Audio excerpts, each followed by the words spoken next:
All right. Well, welcome back to Live Courageously podcast show number 16 and the first one of 2023. I'm John Duffy. I'm the creator and the host. And this show started in December of 2021 when I got the strong feeling one night to start a podcast show while I was in Calgary, Canada, filming and producing a film, Left Behind, with director Kevin Sorbo. Incidentally, Left Behind is airing in theaters this January 26th to January 29th. You can check it out on Phantom Events to find out where it's playing in your city. Anyway, I felt a strong need at that time to share the stories of some of the amazing, courageous friends that I'm honored to know and have in my life. And I chose the title Live Courageously because that's been the conscious theme of my life for the last 3 years since the beginning of the pandemic. And it's been an unconscious theme for most of my life. So if you haven't seen the previous 15 podcasts with some of my amazing friends sharing their powerful stories of overcoming all odds and going on to live their best lives, you can watch them on my John Duffy YouTube channel. I recommend you check them out and binge watch them. It's better than Netflix. Really, really it is. And you get free doses of inspiration and courage. So this show is about faith over fear. I believe fear is just a reaction and courage is a choice. And I suggest that you consciously choose courage to get through life and to deal with the many things that life throws at you in the future. So I encourage you to adopt the spirit of courage in the face of any and all fears. So let me introduce you today to my guest and a great friend, Lou Simon. Lou is somebody who has lived a very courageous life. Lou is a 20-year plus veteran in the entertainment industry with well over 100 credits to his name as a stuntman, a stunt coordinator, a precision driver, a second unit director. He's also acted in over a dozen films. And in the past several years, Lou has pursued his passion as a writer, a director, and a producer with projects that focus on what he calls an emotional journey. So Lou recently created and produced a 7-episode docuseries titled Game Ready. And he produced that during the period of COVID. And it's about a women's softball reality series that can be found on YouTube today. You can find it just by going looking for Game Ready. And he had Tom Brady narrate one of the episodes on the docuseries. Lou has recently formed a nonprofit called Game Ready Enterprises and is building a third year of a women's softball summer softball league. Lou is also a husband and a parent, and we're going to discuss all that with Lou today. So, greetings, Lou. Welcome to Hey, Live Courageously, my friend. my goodness, what an intro! It's a lot of pressure on me there, John. Hey, the pressure just starts, man. you know, Wow. well, welcome to the show. I mean, you've had a long and courageous life, and I'm honored and blessed to call you a friend and a brother. So I'm glad to Hey, have you kick off ha- 2023. happy 23, and thank you for the invite. Looking forward to it. We've known each other for a year or two, I guess, huh? Yeah, it's been a while. We're going to get into where how long we've known each other in a minute. Matter of fact, I always like to start the show off with two things. One is, how did we meet? Do you remember the first time? What was the project that brought us together and started a lifelong connection between us? Well, I think we met before 2001, but the first project we did together was 2001 on a movie called Outlaws. Okay, was Outlaws the first one, or was Wasabi Tuna? Outlaw was the first one. Wasubi Tuna came after. You're right. You're So, right. See, your memory um, is better than mine. That's why I bring you on. and it was with Michael Madsen as one of the stars on it, and it was certainly challenging. But hey, that's what creates forget memories and good friendship at the end of the day. Right, and that was it was a very very challenging, and that was the first one that brought us together. And we'll talk a little bit about some of the other because we've done a series of other films together since then. We'll jump into that later. But the other question I like to start off the show, and then we'll get into your journey, is what does live courageously mean to you, and what has it meant in the previous period of your life, especially? I was thinking about that right before we came on, the title of your show and the things that you do, and I think it's taken me what that word courageous means. it's taken me probably going into my late 20s to 30s to kind of understand even what the word is. It's never been something for me that thinking, okay, today I want to live courageously. I want to do that. I think it's just a matter of being fearless and going outside yourself to help others, and leave yourself behind it and see what you can do to help others. And with that takes a process, and it's that courageous step of going forward without fear of failure, or fear of attack, or fear of, oh yeah, I might do something wrong or offend somebody. I think it's all of those kind of things, of what that meaning courageously is. And I think everybody has a different way of living that life. I had my life, the way it was presented to me is different than what yours was or somebody else's. I think there's so many courageous aspects to life today, and people, especially with our technology today, we can see this firsthand with so many different people living courageous lives. So I think I'm just blessed to be where I'm at this moment, from the life that I started to where I'm at now. Well, that's a good way to start it off. And maybe what you can share with the audience is a little bit of your life journey against adversity, where it started, who you are, who you became, and because you had some unique experiences. I mean, where you lived part of your life, and I'm going to put up a couple of pictures, was in a place I never even heard of. So, just take us a little bit about the beginning and some of the overcoming of adversity that you had to get you to be who you are today, Lou. Sure.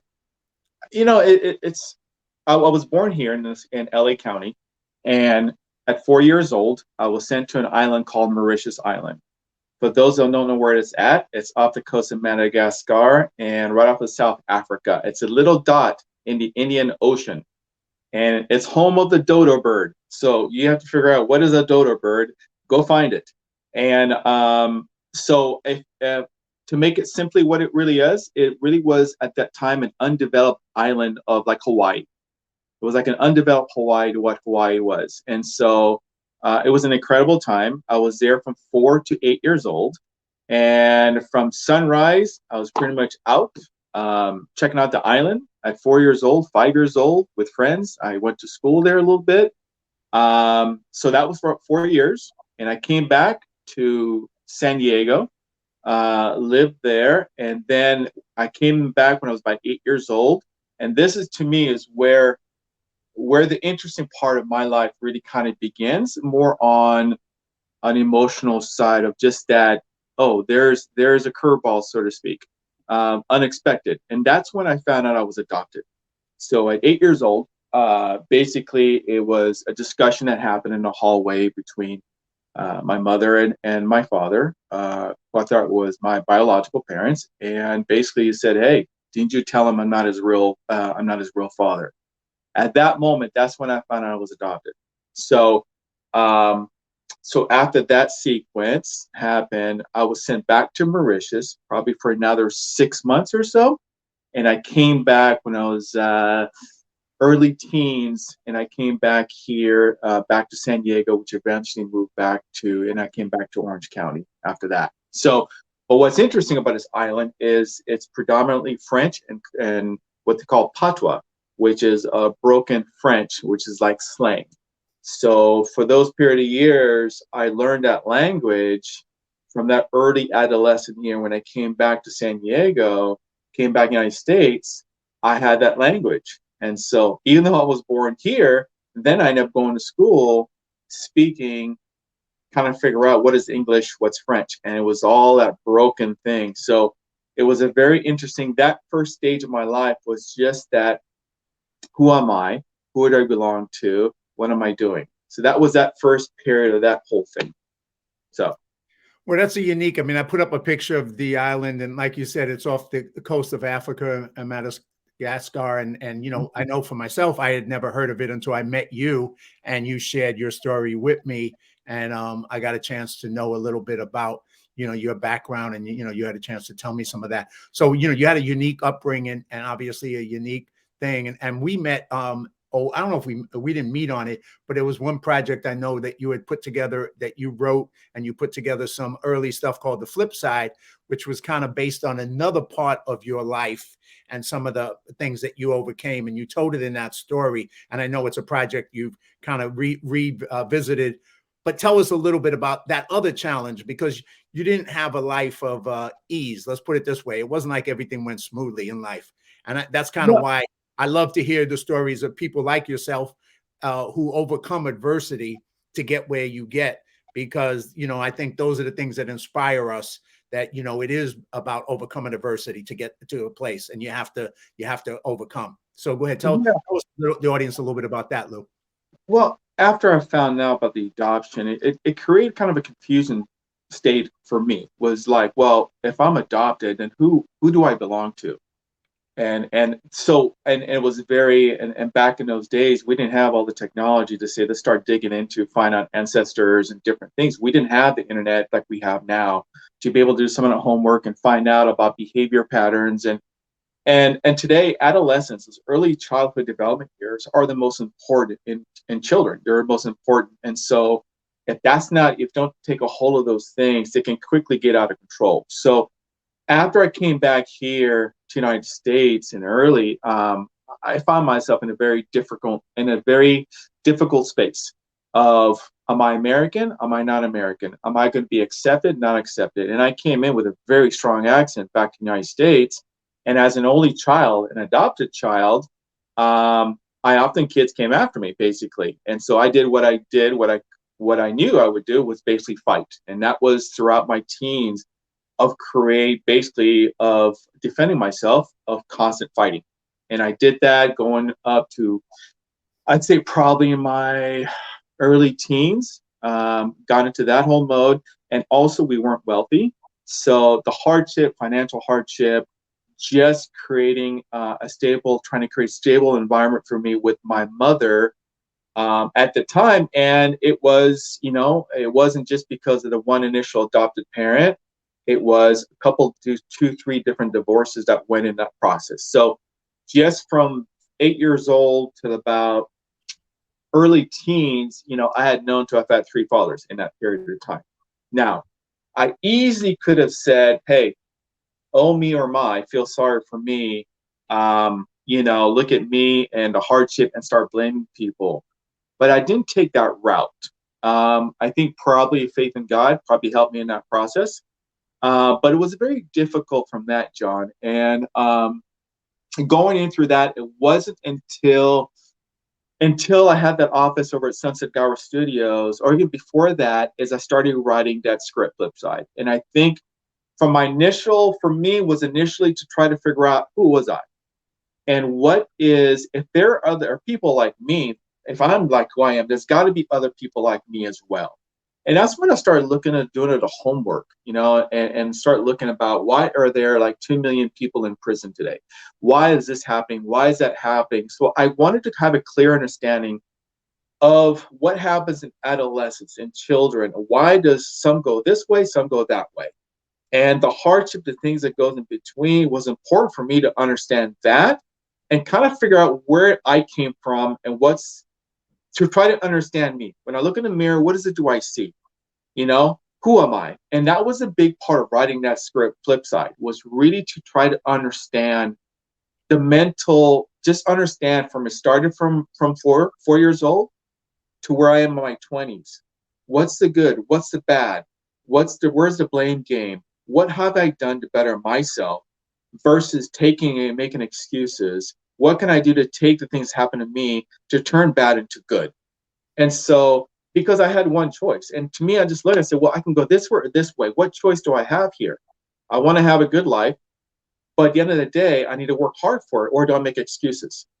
And so I think seeing those kind of things, and that's when it just clicked for me. I said, look, if I'm going to go down, I'm going to go down my way. And I want to do everything possibly I can and leave it all out there, everything I got to do. So when I got into the entertainment industry and start working as a stuntman, that's one of the first things I said, look, this is not a place to be fearful. This is a place to be fearless. If you're going to go out there and do a scene, a fight sequence, you got to go all out. You can't baby this. You got to train, prepare, preparation, and execution. So those were some of the things to me, what I was able to take and gather and figure out how can I make sense of my past to create a positive future. So it really had to start with me having again to just understand, what is Lou? What is that? So I think it just started with trying not to make excuses, John, and learn, work hard, and if every single day, just to really put 150% with what I did, and just that sense of just never quit. So, you covered a lot of good points, I think, for the audience. And obviously one is the choice, that you have a choice. You can go this way or you can go that way. And, for a lot of us, especially if you start on the bottom, like yourself or like myself, and for a lot of people who do start on the bottom, you always do have, people don't realize sometimes that they have a choice. They think they don't, but they always do. We all have a choice, and we can go in one direction or we can go in the other direction. At any moment, the choice we make will define us potentially forever, but at least partially, for a while. And you kind of had that point. And like I know in my life, sometimes you move in two directions at the same time. You're moving in a positive direction, part of you, but part of you is still moving in a negative direction. And it's getting congruent with the positive direction that changes your life. So for you, what was, right before you get into the film industry, and then we'll pivot into the film industry period, what was going one way the wrong way, and what was the thing that got you to go the right way? Was there that decisive moment for you, or a series of decisive moments? Well, one thing that really helped is I got involved with sports, athletics. In high school, I played a year of basketball, but for the most part, I played 4 years of football and 4 years of baseball. So I went through athletics, and I think that really helped as far as out of the classroom mode onto the field and taking instructions from coaches. I didn't really have a father figure. So to me, those coaches became my father figure.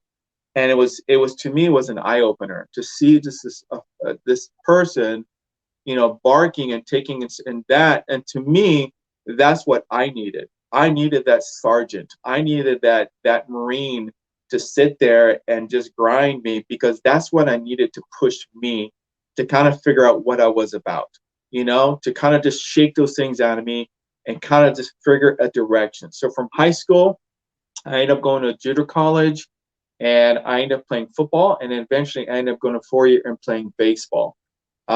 So those pieces were a big part of it. I ended up, I think, some of my friends will argue that I was a better football player than baseball player, but and they might be watching today. But I think one of the big things, John, when I was making a transition from college to to the entertainment industry as a stuntman, was my lack of attention, lack of discipline, and just to finish through in my college career sports. I think that was the biggest thing. I wish I didn't quite have enough of a foundation for me to just focus from start to finish. All those sports allowed me to get a structure, allowed to get me some discipline.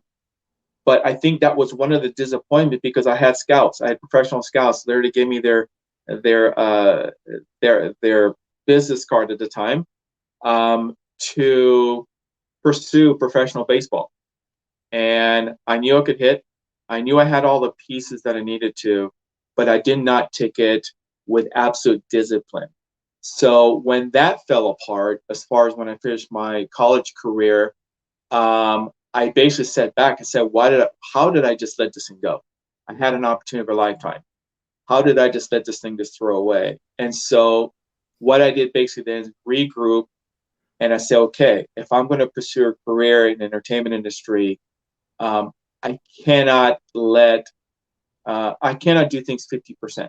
I cannot do things 75%. I need to prepare, and I need to go no matter what it takes. I cannot be at a situation of, well, I could have made it. I tried to make it. I didn't want that. I did not want to leave that behind, especially coming from the background. And that's one of the things I think, looking back, I said, wow, I went through all this craziness. How can I let this thing go? How can I let this particular dream fall apart when it was right in front of my face. And hanging out with friends, what I could have been more in a weight room or on the field and hitting after practice. I could have done a lot more than those kind of things versus allowing this distraction get the best of me. So basically, after I got done with college, I started going into taking some acting classes and got into industry. And that's when I started learning a little bit more as far as emotions. And I started with the acting classes. I started tapping into that particular world as far as all the different emotions that goes with what we do as far as filmmakers, right? From crying to anger and how to get that out. I was an introvert for the most part. I was kind of shy, believe it or not. I would not get up and give a speech. Even in high school, I'd rather take an F versus getting in front of a class. Same here, man. I identify 100%. Believe it or not, nobody can tell it right now about either one of us, but yes, indeed. So it was a kick in the butt to say, okay, you didn't do this, you were shy, you're not doing this, you took this, whatever may happen, here you are. And it was push, and that was, I would say, the starting stage of getting me out of my comfort zone, of really going out there. And that's when I learned all the different things, starting with the entertainment industry. As far as writing, I was not a writer. I was probably the worst writer on the planet. That's for sure. Writing was don't even bother. Don't give me anything to write because it ain't gonna happen. So, but reading scripts, learning what dialogue was all about, learning the foundation, learning all what makes a good story.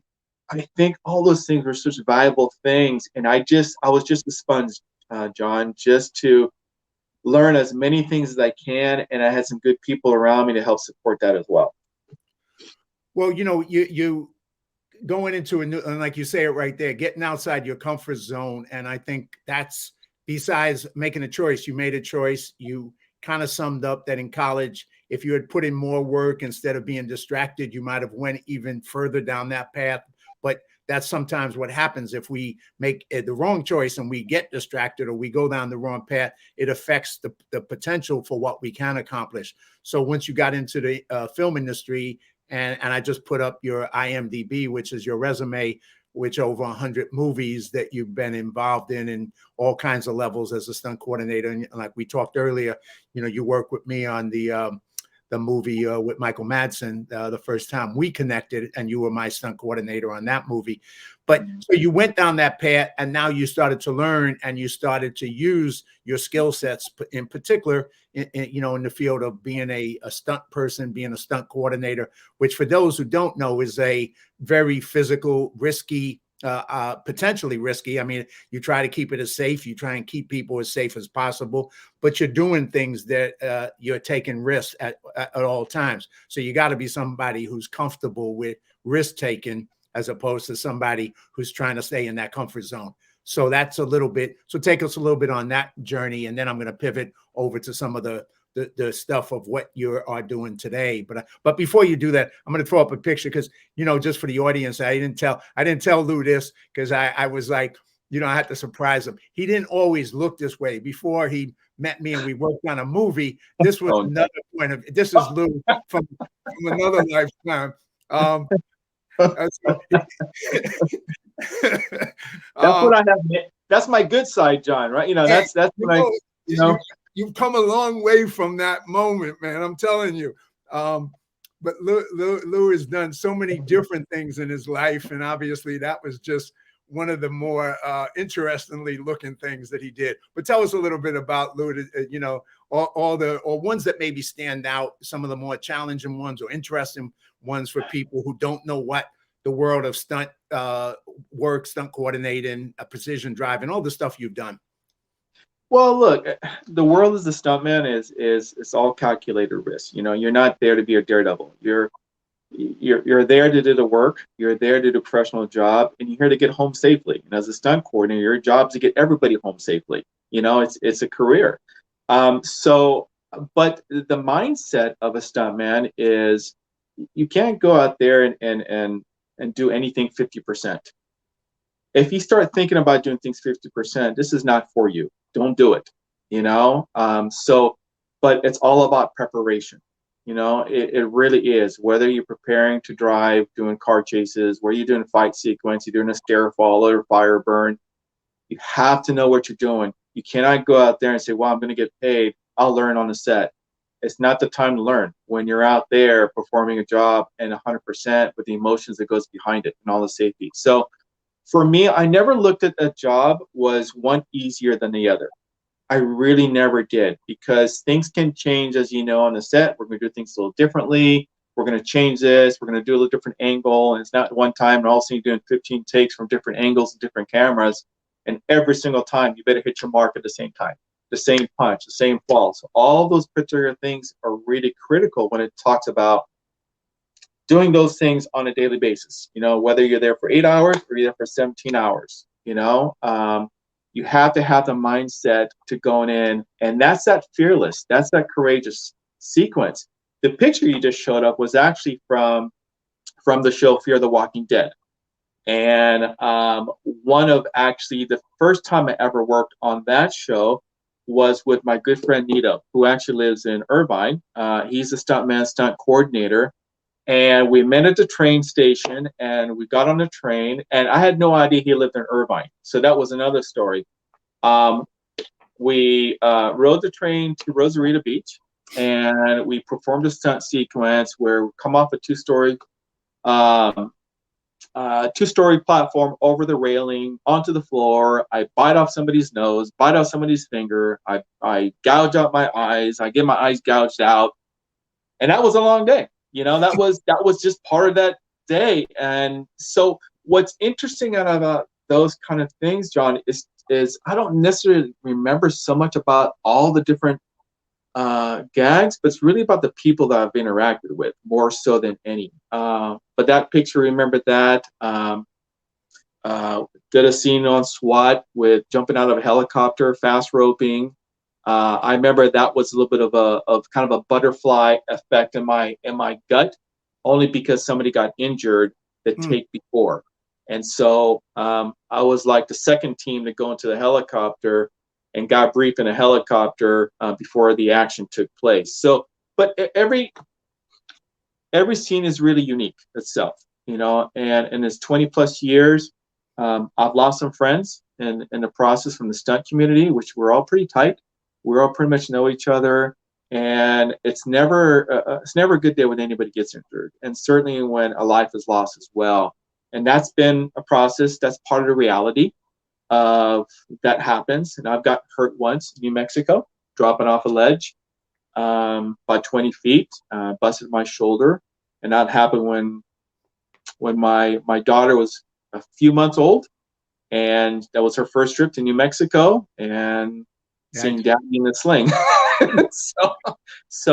But nevertheless, we pulled through, had some morphine that night, and then the next day went and we did a little fire burn with a busted shoulder. So, the show has to go on, and we get through it. But look, I've been blessed to be here, healthy, 20 plus years. Here I am talking to you today. So I'm gonna throw up a couple of the movies that we worked on, but what you're saying, all that, because then I want to pivot to the stuff that's going on today to really get into that. But one of the things I remembered on that first movie that we worked to, and why we connected and we became friends and we continued to work together, but also be deeper than just people who worked on a movie as a stunt coordinator, was I appreciated that you were quiet, you were a leader, and you were about solving problems and coming up with solutions. And you just had that attitude that no matter what the problem was going to be, you were going to find a solution, and you were going to do it in a calm and leadership way, not in somebody who was going to get all emotional or create drama and do all that stuff that unfortunately too many people in the film industry do. So you weren't that guy, and you were the guy who I knew that you'd have everybody's back, and we could have your back, and that you were going to make it work every time. So that's why I was honored to have worked with you that time and open up that door to create that relationship. We went on to work on. I'm just going to throw up a couple of quick movie pictures. This was Wasabi Tuna, which was the last movie that Anna Nicole Smith worked in before she passed away, unfortunately. and we worked on that. And then we did another one, Left Behind, Left in Darkness, excuse me, Mhm. Left in Darkness that we did. And then we also did just recently, the most recent one was Paradise Cove, Mhm. that you did. And this is a picture with us, with the director Martine Gigi and the AD hanging behind us being funny. So that was, so we've done a series of movies, and we've, crossed paths on so many other ways as well. But that's a We little. we did one more that you didn't mention. This poster right behind us over here. This Ah, was December 20th, 2009. It was a commercial that we did, and you came out and you volunteered your time and your efforts and all as a producer to help us produce this commercial for Rosemary's Children's Services, which was for neglected and children who's been abused sexually. So so that was huge. In fact, your daughter was in there as well, and I think it was with her pony. Is that right? no, she was on Uh-huh. the baseball field, but she was riding at the time. She was That's right. That's she right. was an equestrian, and she was riding. Equestrian gear. That's right. Yeah, so equestrian gear, and I acted in it for you. I helped you with it, and like you said, it was a public service announcement for a nonprofit, and that was so cool because you were volunteering your time, I volunteered mine, and that was the other spirit that you mentioned earlier too.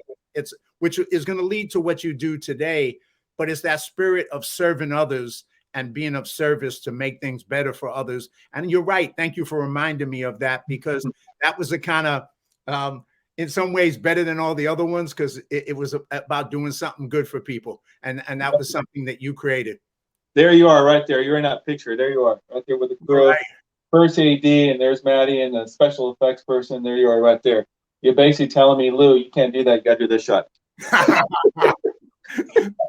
Yeah, hey, it was a good time, and we've gone on to, I've just throw up some other pictures. We've gone on to do some stuff together, and this was a picture of a event. Whoops, I keep hitting it too fast, that we went to, and this was a picture of us all dressed up, looking better than his monster look, and that's just another picture of us as well. So pretty Yep. pretty cool stuff. We've done a bunch of things, but what I like to do, because we got about a half hour, and I really want to get us caught up, and the audience caught up to what you're doing today, because you're still working, you're still writing, you're still producing, you're still doing the film stuff, you're still doing the stunt coordinating stuff, but you've also once again pivoted into another field, and it started with you.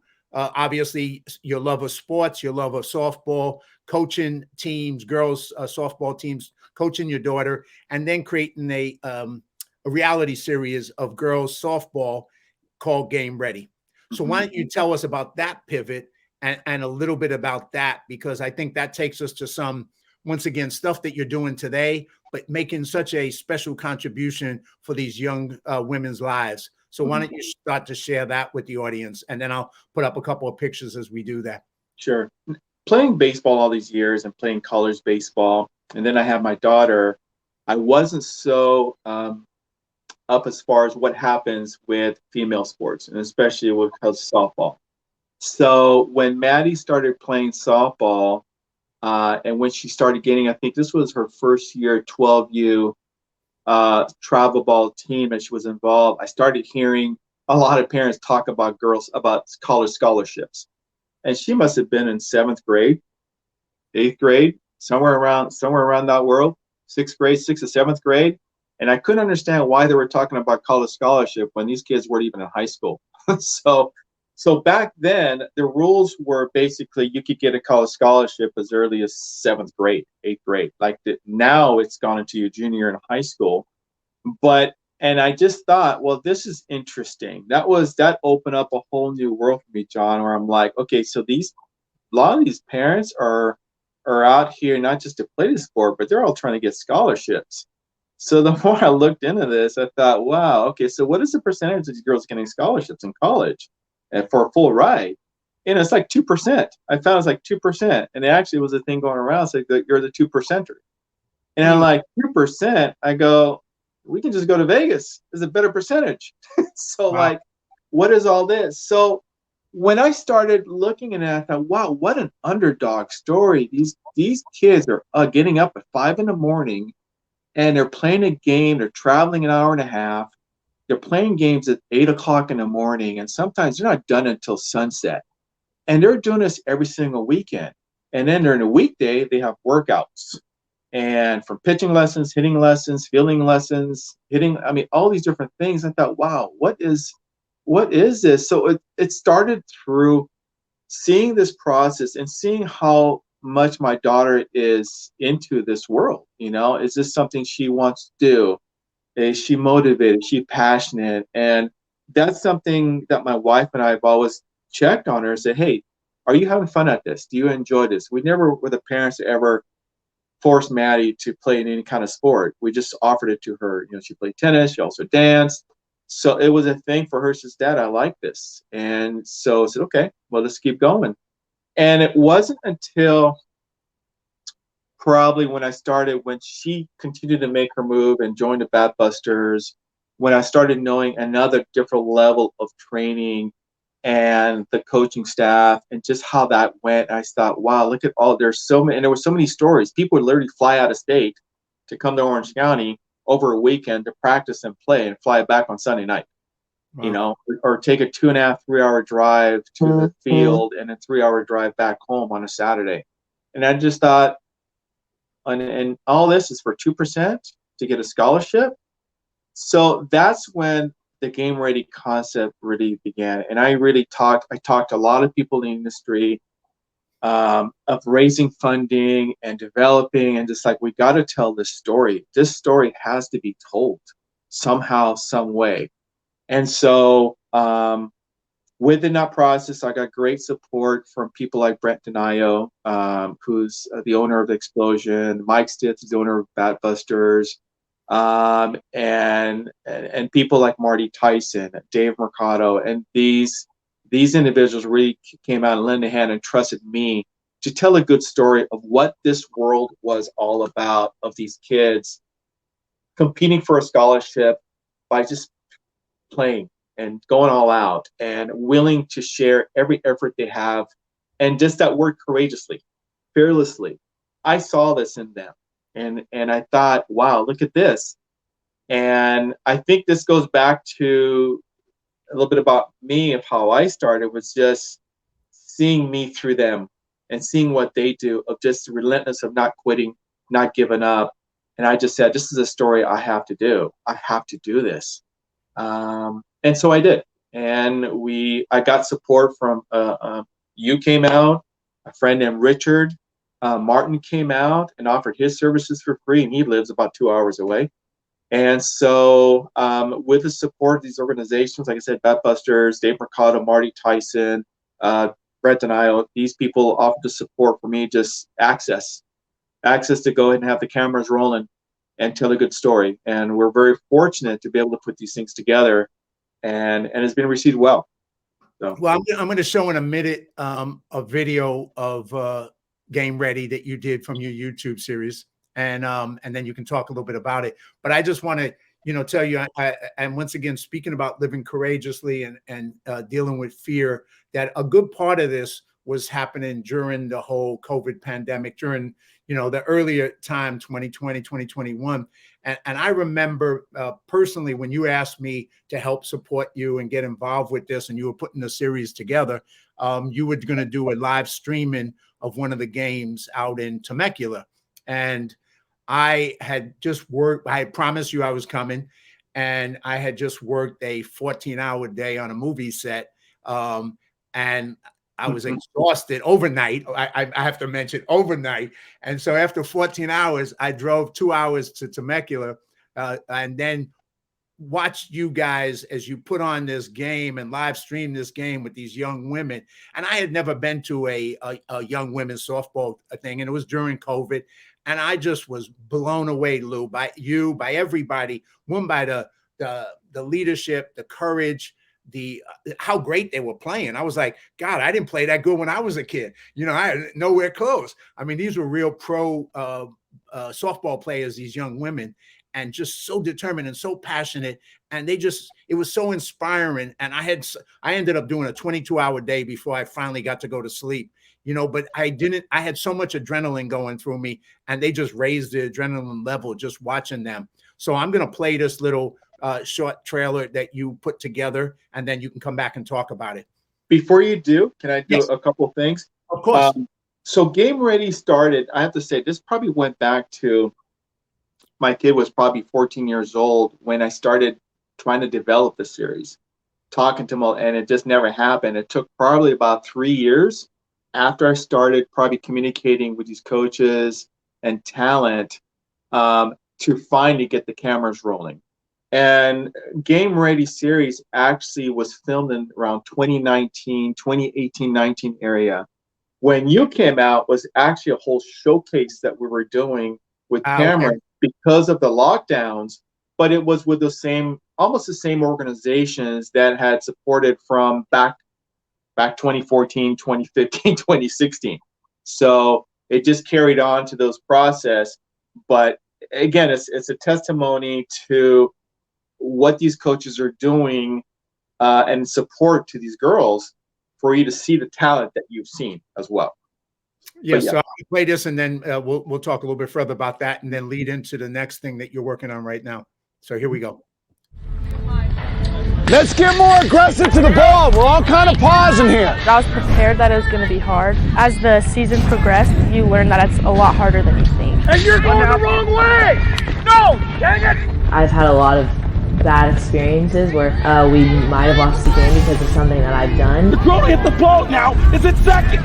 You gotta make a cuttable throw. Not only was I not on Mike's team, my parents were getting a divorce. I don't need 1 foot on the dock and 1 foot in the boat. I need a commitment. I've had like high expectations to meet, so I just want to please your ass all year for this time. Not to get lazy. Definitely rough. A lot of people think that it's the easiest thing in the world. To have someone that is close to you that's supporting you, doing the opposite. What would you give the pain on a scale, 1 to 10? Like a 7. So it's pretty good.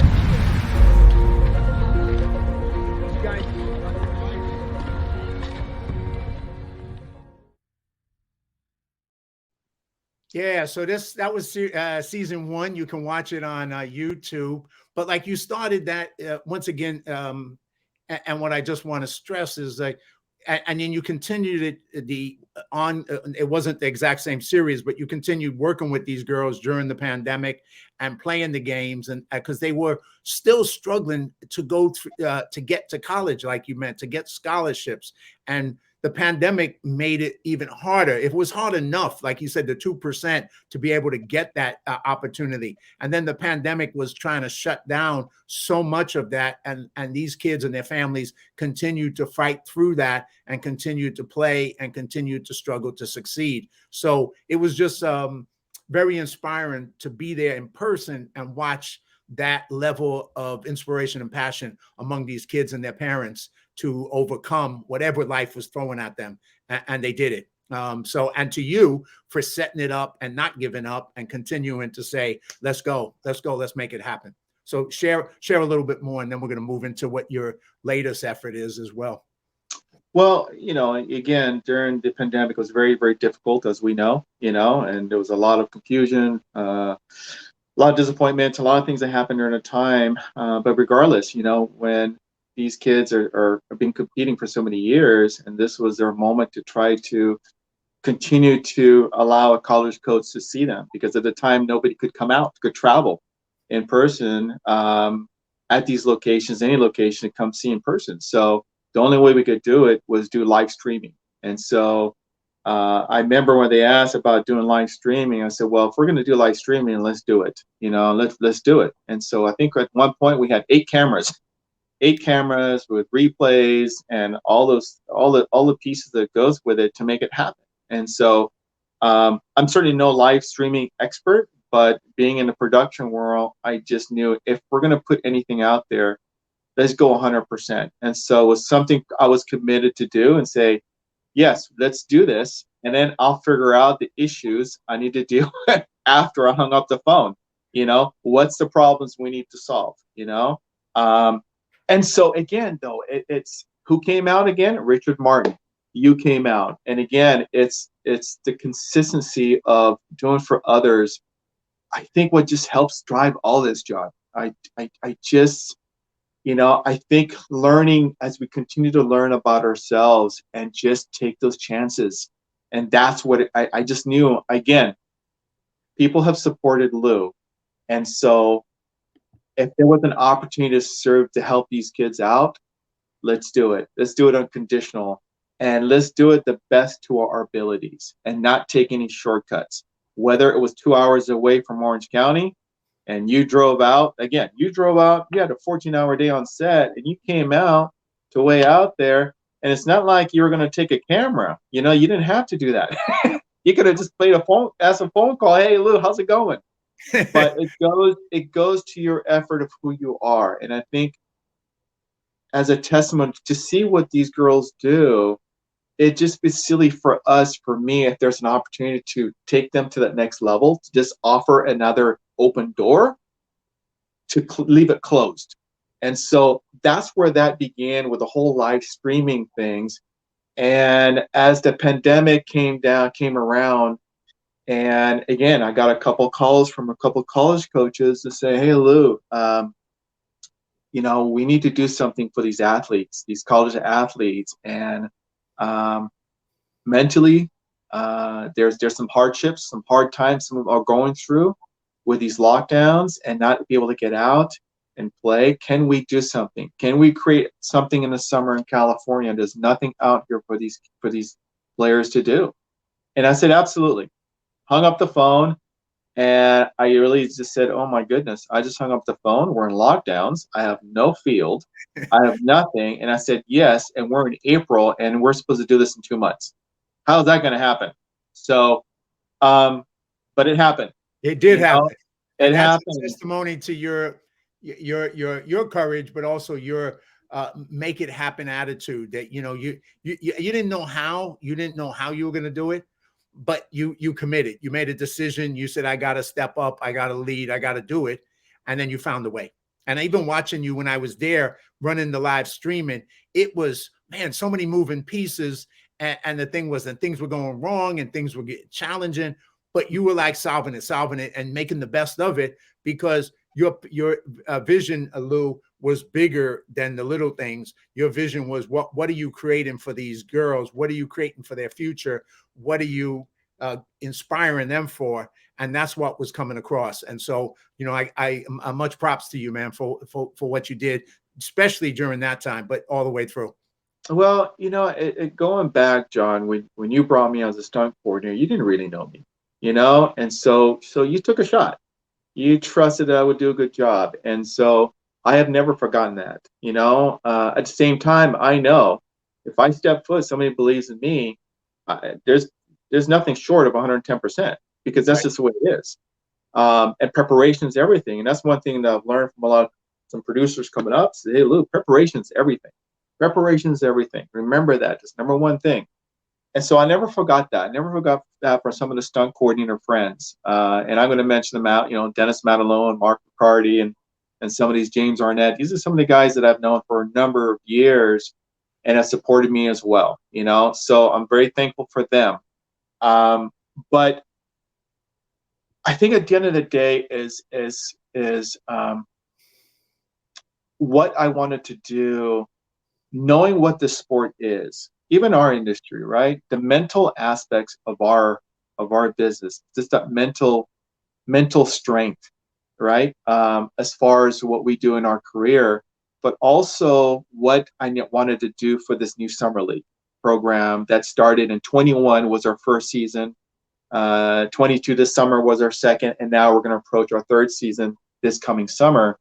Was something that I wanted to start with the mental approach of, why am I having a summer program as opposed to let's just put a field, then go play, right? I wanted something a little bit more, and that's the same thing I threw to them in the very first year, was what was asked of me. When you look in the mirror, what do you see? I wanted them to understand themselves more when they play softball. And there's so many different pieces we can go into this, of what a college expectation is as a college athlete, and what are their expectations playing at that particular sport, right? So as a sport itself, I wanted to offer different things. A place where they go in and just take a deep breath, and enjoy the game they play. A place where they can go know who they are. A place where they can build themselves mentally, spiritually, and also physically. So it's a lot of things I wanted to do by just, hey, let's have a softball field, let's play games, and let's just go for it. You know, I wanted to kind of break it down a little more to what is it are we really doing in the summer league? Is it just games? Or when they walk in and the minute they walk out, are they better than when they walked in? Mentally, physically, spiritually. Can we push that button to create that foundation, not only for here, but for a lifelong lesson, a lifelong situation? So that's how the league really was founded on.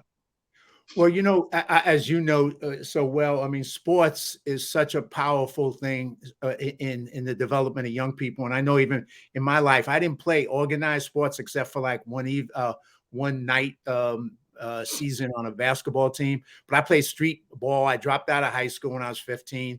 So, but those two things, sports, basketball, and 2 years of kung fu, basically gave me the gift to go down the right path instead of the wrong path. A lot of my friends ended up in jail, heroin, addiction, all kinds of things. But for me, playing basketball and doing kung fu gave me a mentality, a mindset, all kinds of things that made me who I am today, made me a leader. If it wasn't for those two things, I would have been a different person. And now organized sports even takes it to a much better level and gives you so much more because you're being coached, you're playing team, you all those things that you know why you created this league. So and then especially for young women, it's such a powerful thing during going through that period. But, you know, having done all you did so far with Game Ready, then you took it and just recently took it to another level so that you could even make it more effective, and you formed a nonprofit. So tell us a little bit about that and start taking us through the new thing. And I'm going to play one more video of the 2023 coming up Summer League that you're putting together that goes along with that nonprofit. But it's so important what you're doing, touching these young women's lives. And it's not about just sports. It's about everything, leadership, career, future, you name it. You're giving them all those skill sets that's going to make them successful in life. So go ahead and tell us a little bit about that. Well, this, again, I know I touched base a little bit on it, but this came really, I was standing in a hotel room overlooking Oregon State softball field on the 21 season. I think it might have been in March, maybe April, and I was talking to her college softball coach, and she was basically saying, hey, there's some of our kids that we're seeing around Orange County, some of the programs going through depression. They're just not themselves with the pandemic. We need to create a program. Can we do this? And you know, after we finished the conversation, I just went and started. I said yes. And so at that point, and that's where I kind of said, okay, this is great, but what are we, like, what are we doing? And that goes back to, and that's one of the big things when we start doing prepping for a film, right? We start looking into, okay, what are we doing? What's the stunt scene? How is it going to work? How much money we have? What does the director want? Producer, how does it do this? All those pieces that goes with that. So I kind of went into that mode. I kind of say, well, if I'm going to create something and do something, can I put 150% energy knowing that if I start, I'm not going to stop, you know? And that was a big thing. It's like, what is that foundation? And softball has been great. Let me go back. Softball has been great with the ratings, with the fanfare. It has certainly done a tremendous positive thing in the marketplace today. And it starts back from very young. It starts from all those travel coaches. It starts from all those things that's built and help these kids out to get them where they want to be. But with that as well comes the mental understanding at the college level. Can they handle the pressures of the game at that college level? Okay. Academics, things that happen off the field, on the field itself. And so I wanted to create that other piece as well, where during summer, they can come out here, whether they're freshman or senior, they can compete, but understand themselves on a mental side. How do you deal with pressure? How do you handle those things? You know, even technical things as far as, you know, you're at the plate, those type of things, or defensive things as well. So we offered all those type of things to be able to help them grow on the mental side. And so it started that, but I wanted to come up with a slogan as well, just to get them to kind of just take a deep breath and slow some things down. Oh, let me show you real quick here. So this is what I did. This is the back of our shirts, the little things. So this is something that we put in the back of our shirts just for them to then understand what are the little things are you doing for you to be the best student athlete you can be when you're at college. What are those distractions? Where are the moments are you present every single day at practice or at the plate, at the games? So those are some of the things that we do during summer. And what's been incredible from season 1, we've had these players come back for season 2. We've even had some players that graduated college and asked, hey, can I still play? I want to still play for you guys. It's been so much fun. And so you hope, like every movie, you hope it's success. You hope it's received well. And I have to say, it's gone very, very well of what we're doing. But again, this comes with support. This comes from people who believed in what this was. And what's great about it, I've seen kids they were 10 years old playing in the City League. Now they're in college, and I'm seeing them over summertime. So just seeing familiar faces as well from 9, 10 years old with their parents showing up and their kids are 20 years old now has been truly, truly fascinating for this approach. So the nonprofit came into existence this year. We got approved for nonprofit status. And however good this is with our creating the softball league and the summer league, there's expenses. And it just costs us a lot of money. And I did not want to put this cost to the student athlete. I didn't want to do it, and I'm not going to do it. They've gone through a lot. Their families have gone through a lot to get to a college. And so I just didn't think that was the right thing to do. And the fields cost thousands of dollars. Insurance and balls and all those things, uniforms, they cost. And so we had to create basically a nonprofit with the hopes of getting donations and getting sponsorships to be able to roll out the red carpet for these athletes because they truly deserve it. And so that's the goal. So I'm going to play this video about, and so you created the nonprofit. You're looking at having a season potentially with 8 teams this summer, a summer league with 8 teams, and you're looking at getting sponsorships and donations to be able to make it so it's not on the backs of the kids and their families. So that's the goal. And once again, one of the things you said twice now, the first time when you started this and the second time, is you said yes. And that's where it all starts. You say yes to something, even though you don't know how you're going to do it. You don't know how it's going to work out, but you start with yes, and then you go for it and you figure it out. And so that's to your credit to do that. So I'm going to play this video, and then we'll talk a little bit about how people can help with referrals, connections for sponsorships, any way that people can. And let me just play this video for the upcoming season. It wasn't long ago when we dreamed of playing college softball, discovering our capabilities at an early age to embrace challenges. For today's brave new world with a fearless attitude, enabling us to empower others. As doctors, marketing experts, teachers to community leaders, this is The League.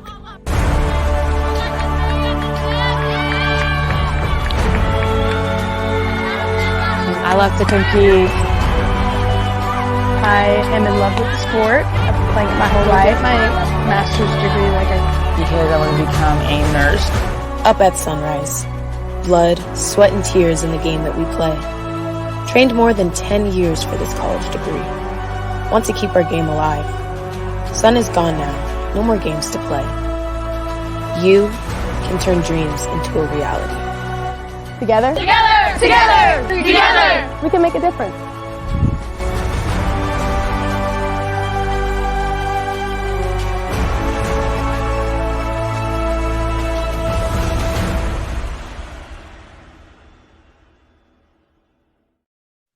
Wow, very cool video, man. And you're right.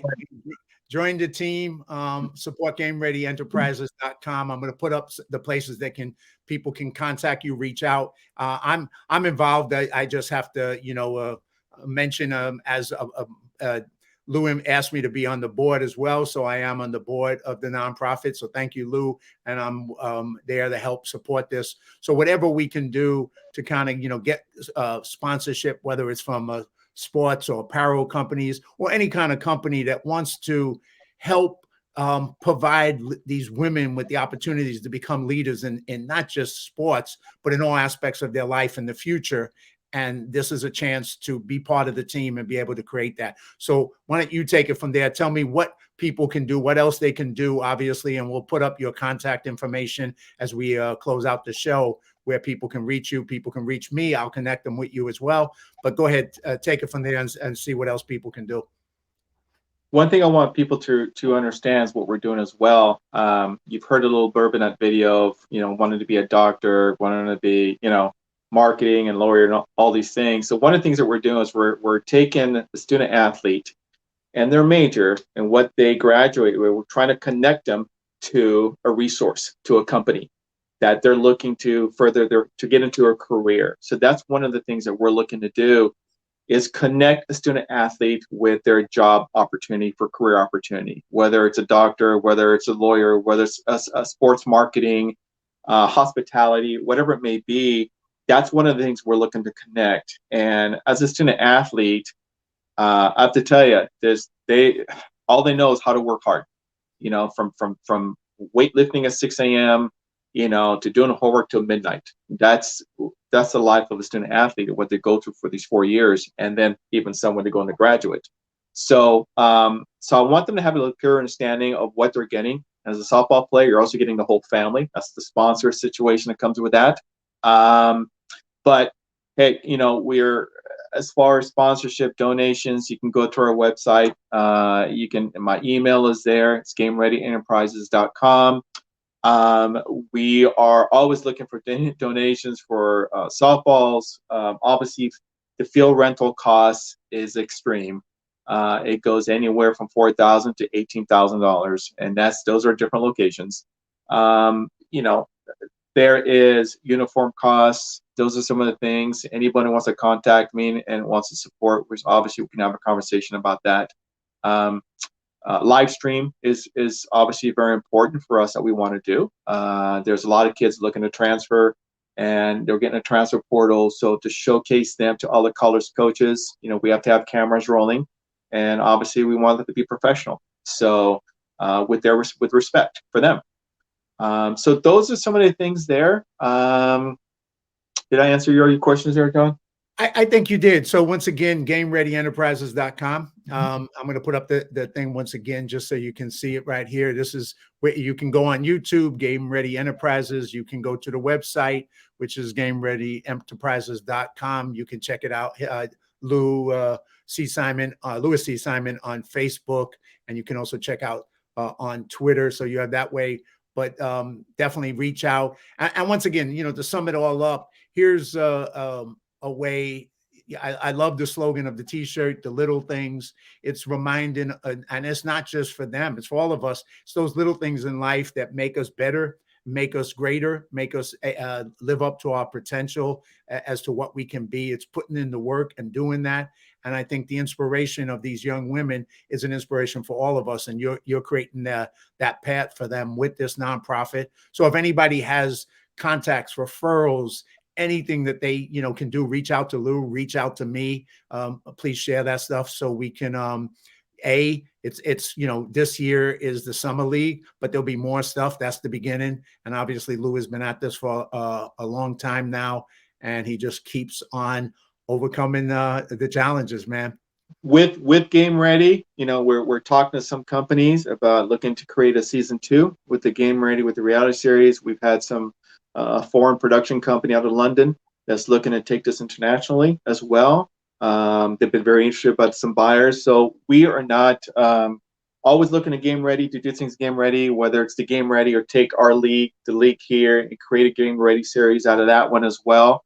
So any questions you have about student athletes, what softball is all about, for those that don't know what softball, I'll be glad to talk to them about it and what these student athletes are all about.